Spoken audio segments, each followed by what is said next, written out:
అసలు మనకిష్టమైన వస్తువుల్ని, చాలా ఇష్టంతో కొనుక్కున్న వస్తువుల్ని అలా పారేయడం అనేది చాలా కష్టం గదా! సో, ఈ వీడియోలో వచ్చేసి నేను వేరే స్టేట్‌కి మూవ్ అవుతున్నానన్నానుగా. సో, లగేజ్ మొత్తం ప్యాక్ చేసుకొని అండ్ వెయిట్స్ మాత్రం కరెక్ట్‌గా చూసుకుంటున్నాను.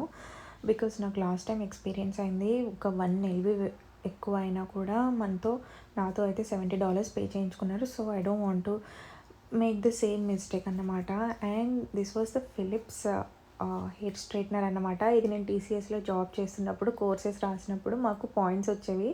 So, later on we can convert that points to some vouchers అన్నమాట. Amazon or Myntra or Nykaa. So, that's how అట్లా నేను టెస్ట్‌లు రాసి అట్లా ఈ ఈ స్ట్రెయిట్నర్ నేను కొనుక్కున్నాను. నాకు 2500 అప్పుడు 2018 ఆర్ 19 టైంలో అనుకుంటా. అలాగ చాలా ఇష్టంతో కొనుక్కున్నాను అండ్ పారేసాను.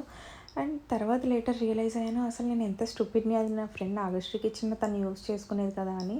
అండ్ ఈ వాచ్ కూడా నా దగ్గరికి ఎలా వచ్చిందో తెలీదు. సో, యూజ్ లేదు కదా అని పాడేసాను. Yeah! I'm all set to travel. Yeah! That's it.